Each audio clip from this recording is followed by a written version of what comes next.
Hi, my name is Maureen. Welcome to my channel. I want to talk about sobriety and talk about my 35-year journey through this amazing life. Has it always been great? No, but I want to give you a little bit of my background so that maybe you can see if you can identify with any of the things that I have to say here. So let me first kind of qualify as an alcoholic and why I can do what I'm doing.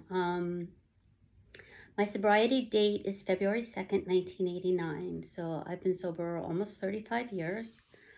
My life before sobriety and my life now are so vastly different that I can't even imagine ever going back there. I'll give you a little bit of my history. I was raised in a family with 6 kids. I was the next to the last. And my parents were daily drinkers. When my father came home from work, they would sit down and have cocktails, and we were kind of told to stay out of the way and, not to jump on my father as soon as he walked in the door and let him relax and have his cocktail. And they drank Manhattans. And the only thing that changed over the years was fewer ice cubes and bigger glasses. So I was raised in this house where drinking daily was accepted, and it was just something that my parents did. And I always said that they had enough alcohol in our basement to have a funeral or a wedding. They stockpiled alcohol. And I grew up learning that I guess that alcohol made you feel better, and it was a good thing. My parents had lots of parties. There was always a lot of drinking at their parties. Everybody seemed to be having so much fun. Their friends and them, they just all seemed to be having a good time. The alcohol was flowing, and these are the kinds of messages, these are the kinds of things I saw growing up. My father was untreated bipolar, so he was basically a rageaholic, and he could go from 0 to 60 in 6 seconds, no lie. And you never knew what was going to set him off, so it was kind of a scary environment. I learned to be the good girl because that was what was expected of me, and that was going to keep me flying under his radar. And basically that's kind of what I did. I flew under the radar. I did the right things. I got the good grades. I never was a problem.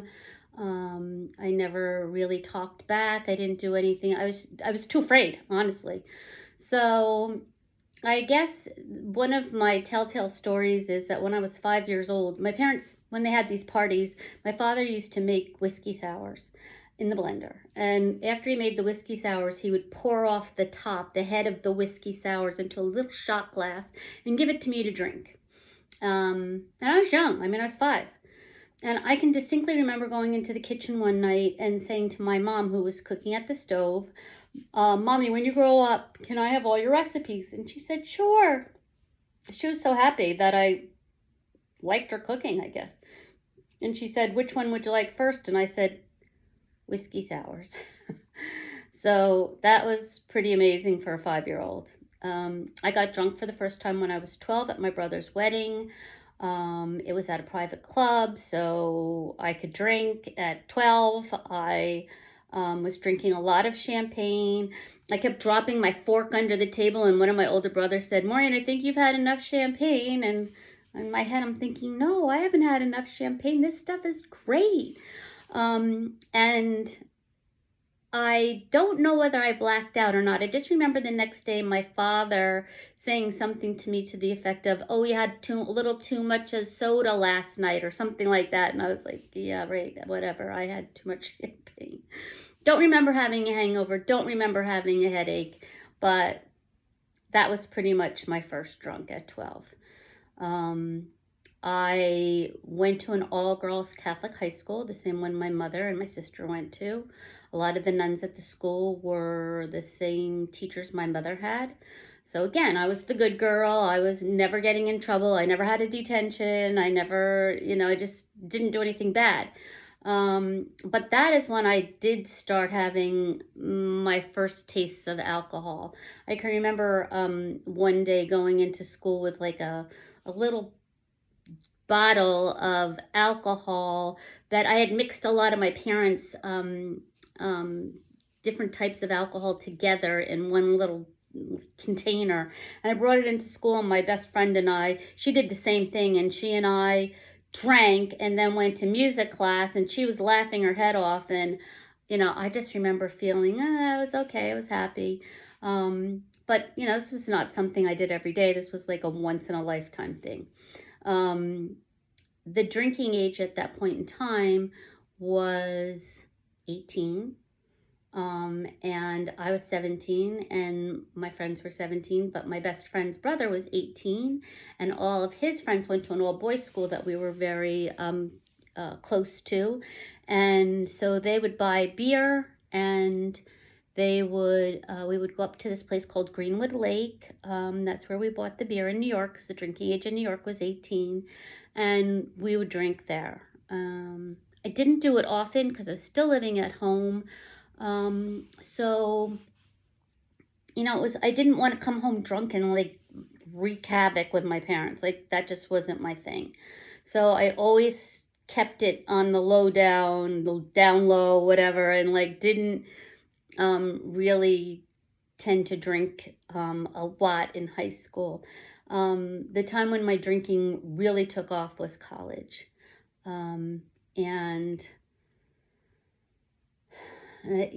I was away from home for the first time, and having come from a very strict household and a very Catholic upbringing and a very strict nuns in school, into an environment that was a lot more free, and it was a Jesuit college, Fairfield University, and the Jesuits were known to be liberal. And so I went from one kind of world into a totally different kind of world, and found my place with alcohol. I'm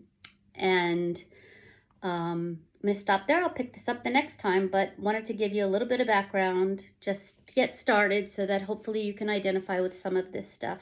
But I want to talk about college and life after my next segment. So please stay tuned. Thank you.